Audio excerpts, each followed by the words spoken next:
So, I want you to imagine something. What happens when an emotionless, like perfectly coded trading algorithm suddenly realizes that it is completely fundamentally wrong? Right, yeah. It's a fascinating scenario. Because, I mean, it doesn't panic, right? It doesn't stress eat or lose sleep like we would. No, I go. Instead, it just, hunkers down, takes the damage, analyzes the friction, and then rewrites its own survival guide in real time, which is just wild to me. It really is. It's a profound shift in perspective, honestly, because we tend to view algorithms as these untouchable mathematical absolutes. Right, like they're just cold calculators. Exactly. But when you deploy these logic sequences into a live, breathing market ecosystem, their behavior becomes intensely organic. Oh, absolutely. You see them confidently march right into traps, suffer massive attrition, and then if they're programmed correctly, of course they undergo this aggressive form of algorithmic Darwinism. Which makes them the absolute perfect test subjects for our deep dive today, because we are actually opening up the observation logs from Team AI Lab. Yes, the May 2026 logs. Exactly. We are diving into a brutal 5-day algorithmic survival test spanning the week of May 18th to May 22nd, 2026. It's a really intense data set. It is. So to set the stage for you listening at home, we are riding along with two distinct algorithmic teams, and both are operating on a strict 10-session tracking protocol. Right, and we should clarify what that protocol looks like in practice. Yeah, please do. So to visualize this, think of a unit as an individual scout.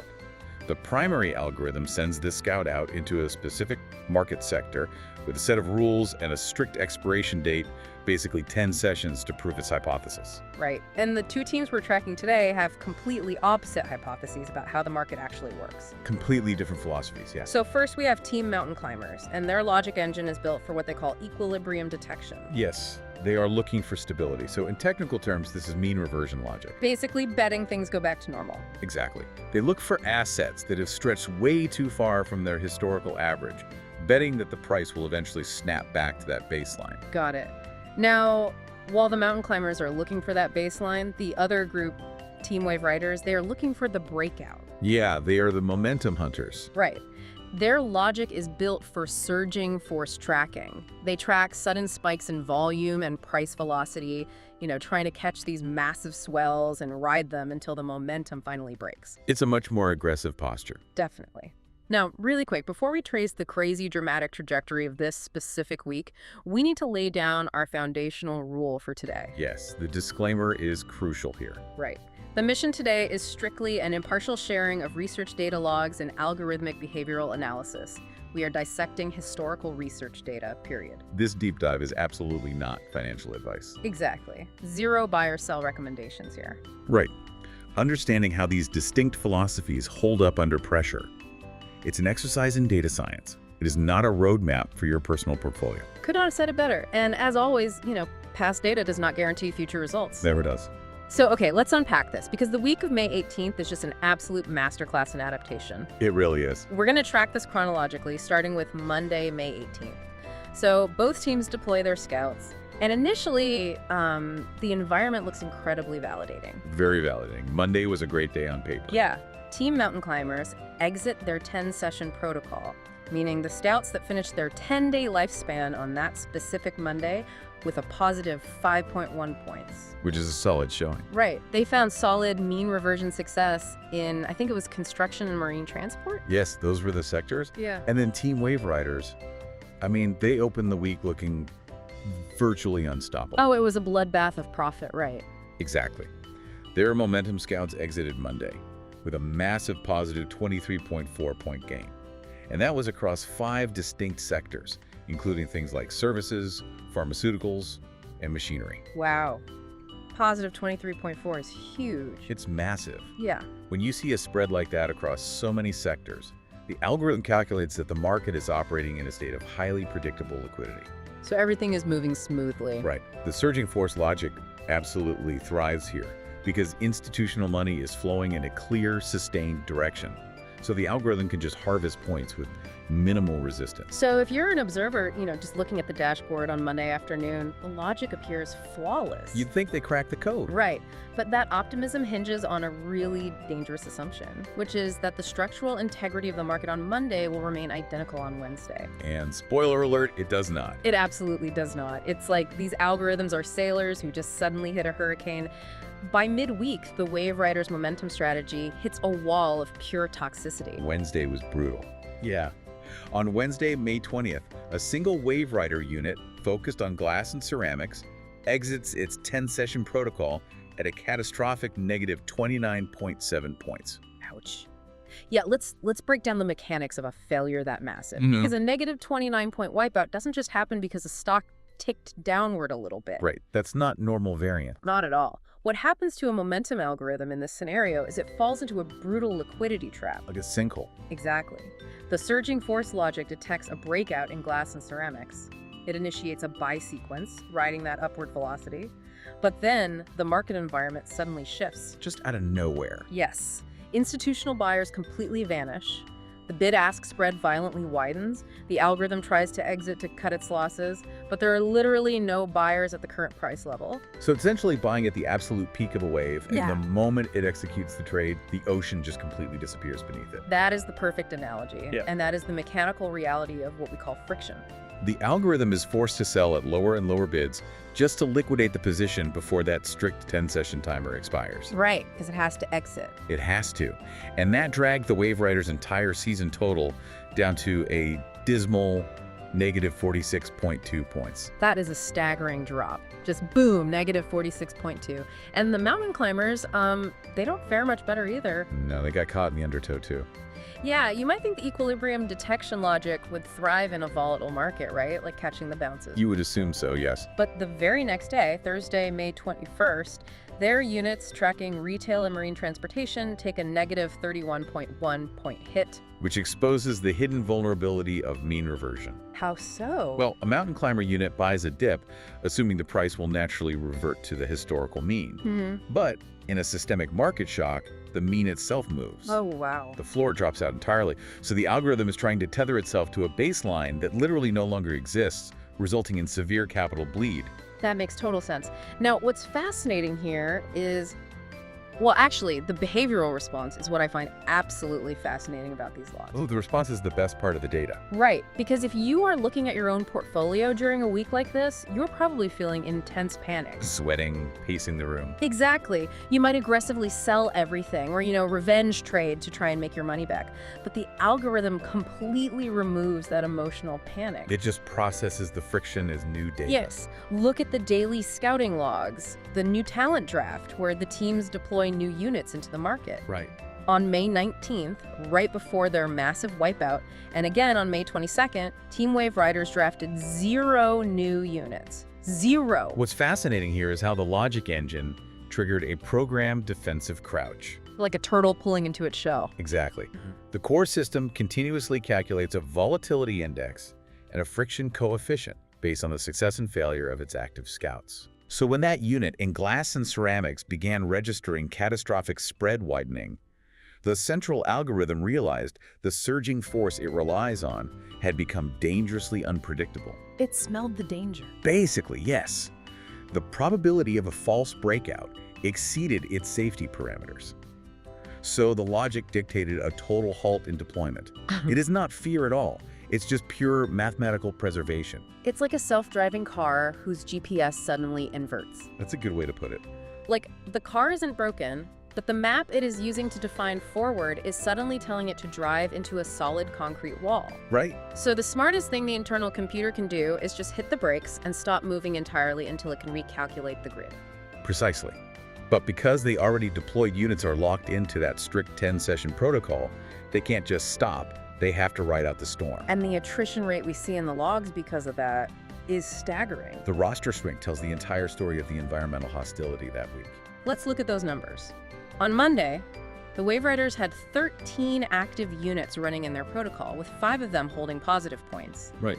But by Friday, They are down to just 8 active units, and only 3 remain positive. And the mountain climbers saw very similar bleeds. Yeah, they started with 6 active units and got cut in half to just 3 by Friday. It's literally algorithmic Darwinism playing out in real time. The environment changed so rapidly that only a tiny fraction of the deployed logic maintained viability. But this forces a really critical question about what the logs called the survivors of the week. Yes, the anomalies. Because amidst the absolute carnage of Thursday, May 21st, when the mountain climbers were losing 31 points, the Wave Riders actually had units in wholesale trade and retail trade that managed a positive 1.7 point exit. A tiny victory on paper, sure, but a massive anomaly in the context of a macro-level wipeout like that. Right, so here's where it gets really interesting. Are these surviving units actually smarter than the ones that got wiped out? That's the million-dollar question. Or is this just the algorithmic equivalent of cockroaches surviving a meteor strike by pure dumb luck? Like, did those specific wholesale and retail units just happen to be standing in the right sector at the exact right time? It is extremely tempting to write it off as statistical luck. I mean, human nature wants to say it's just a coincidence. Sure. But in the realm of high-frequency data analysis, it is actually a profound example of temporary adaptation. Okay, unpack that for me. Let's map the anatomy of this survival. The units in wholesale and retail didn't survive because they possessed some superior omnipotent piece of master code. They weren't super scouts. No. They survived because their specific narrow set of tracking parameters perfectly matched the distorted physics of Thursday's market. Oh, interesting. So meaning their genetic code, so to speak, was perfectly suited for that highly specific toxic microenvironment. Yes, exactly. When the broader market liquidity dried up completely, perhaps the wholesale sector experienced a localized microsurge driven by a specific supply chain data release. Ah, I see. So the parameters that specific unit was using to define momentum just happened to align with that isolated event. Wow. And this provides Team AI Lab with incredible observational data. It shows the researchers exactly which logic sequences endure when macro momentum completely fails. Right. It proves that even in a highly hostile environment, microenvironments of functional logic still exist. So it's really less about the cockroach being universally superior and more about researchers isolating the exact biological mechanisms that allowed it to process the heat of the meteor strike. Exactly. But to understand why the heat was so intense in the first place, we have to pull back a bit. We have to look at the scale of that meteor strike. Yes, we need the macro perspective. Right. We need to look at the broader index contrast because the benchmarks tell a very revealing story about this week. The deviation from the main indices is really the ultimate diagnostic indicator here. Because all week long, both algorithmic teams were struggling massively against the baseline averages of the Nikkei 225 and the 2PX. The numbers are pretty stark. They really are. By Friday, May 22nd, the Wave Riders were trailing the Nikkei by negative 6.5 points and the 2PX by negative 4.5 points. A huge gap. And the mountain climbers weren't immune either. They were down negative 4.8 points against the Nikkei. Which is deeply significant. Yeah, they weren't just losing internal points, right? Their foundational logic was violently out of sync with the entire directional flow of the broader market. Which tells us something crucial about the macro environment. If we connect this to the bigger picture, the week of May 18th to the 22nd was decidedly not peacetime in the market. Not peacetime at all. It's like they're highly specialized canoes trying to navigate a river, but the massive deviation suggests the entire river suddenly changed direction and flow. That's spot on. In a normal peacetime trading environment, an algorithm might take a localized loss, sure. But its overall portfolio logic will generally track relatively close to the broader indices. You expect a small deviation, right? Like, that is just the cost of doing business? Exactly. But a sustained, multi-day, deep negative contrast against both major indices suggests something much more systemic is happening. Meaning the very rules of the game changed. Yes. The basic assumptions that the mountain climbers were using to define equilibrium and the wave riders were using to define surging force were just completely invalidated across the board. Wow. The underlying physics of the market temporarily broke down. The algorithms were calibrated for a specific gravitational pull, and suddenly gravity just inverted. That is terrifying from a trading perspective. Oh, definitely. Now, looking at this post-analysis, it obviously raises the question of whether this week represented a historical turning point for the season. Right. But, and we must stress this, we cannot predict the future based on these observation logs. And Team AI Lab is meticulous about not using this data to forecast long-term market trends. Right, because we are looking at a very confined historical window. Exactly. But what we can definitively state is that the sheer scale of the data anomaly impacting both mean reversion and momentum philosophies simultaneously paints a picture of a market undergoing aggressive, systemic restructuring during those 5 days. The algorithms didn't just hit a speed bump. The entire road was literally being repaved underneath them while they were driving. That's exactly what happened. So, given that, the coma-like defensive posture makes complete sense. Just stop driving while they pave the road. Yeah. But a coma isn't a trading strategy, right? For Team AI Lab to consider this tracking protocol a success, these systems have to wake back up eventually and capitalize on the newly shaped market. They can't stay frozen forever. Right. So how does an algorithm actually recover from a week where the very environment turns violently against it? This is where we get to the payoff. Yeah, that brings us to the Friday logs, and it is an incredible watershed moment for the season. The Friday rebound is honestly the puzzle piece that justifies the entire week of attrition. It's wild. Okay, so the wave riders, the momentum chasers who got absolutely crushed on Wednesday, they were sitting at a terrifying negative 46.2 point season deficit. Basically left for dead. Exactly. On Friday, May 22nd, they pull off a miraculous daily score of positive 32.4 points. It is a massive sudden harvest. It's huge. It's momentum logic executing perfectly in a newly stabilized environment. And that single surge yanks their entire season total all the way back from the abyss. It pushes them back into positive territory to close the week at positive 4.8 points. Which is a stunning recovery. Meanwhile, the mountain climbers managed to hold relatively steady on Friday. They add a modest positive 3.4 points, which allows them to close their week with a very respectable season total of positive 34.6 points. Which is great for them. But this raises an important question about the Wave Riders' journey. Yeah. This Friday recovery perfectly illustrates the core research philosophy of Team AI Lab. Because if you merely looked at Wednesday and Thursday's data, you would conclude that the surging force logic was entirely broken. Just useless. I mean, I would have unplugged it. Right. But the researchers do not view this midweek wipeout as a failure. Within their framework, attrition is a necessary, highly valuable stress test.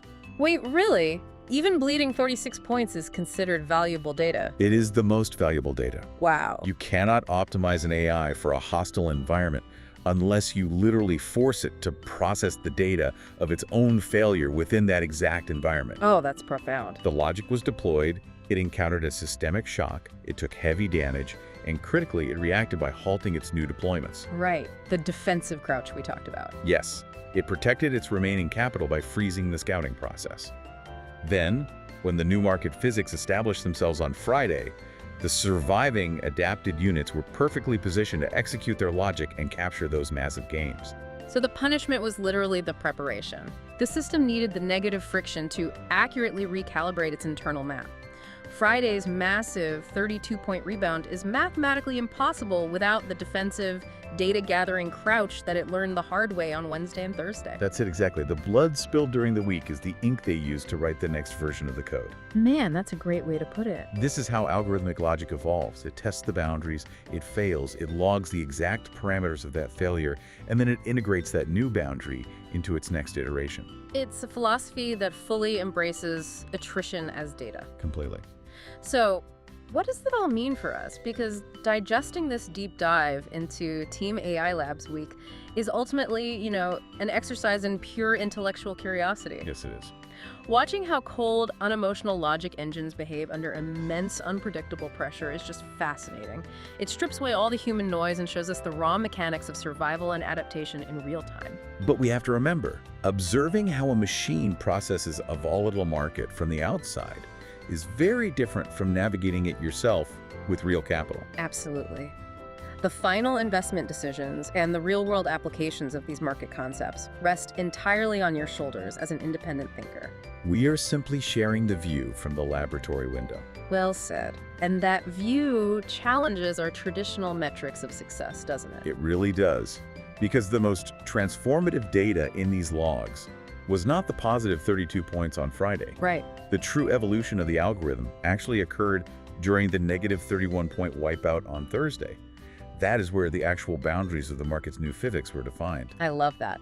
And I want to leave you, the listener, with the final thought to mull over as you step back into the real world today. Go for it.